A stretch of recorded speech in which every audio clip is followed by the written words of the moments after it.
Akkam jirtu maqaan koo Egereedha. Ana Walalootti dubbisa.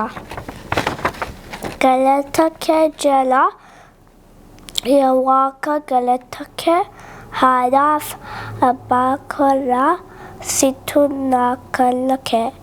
Abbaaba biqila ati dhaabde anis ilma keetii. Mucaa kee jaalattu Egeree gaaddisaati. Dhalchitee guddistee gatii natti baafte.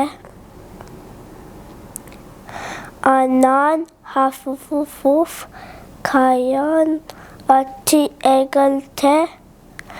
Egeree jechuudhaan maqaa naaf moggaafte. Ati abbaa gaariidha. Abbaa koo tokkicha. Yeroo hundumaa galatan isaaf galacha naaf jiraatu abbaa koo. Happy Father's Day. Happy Father's Day, Abba.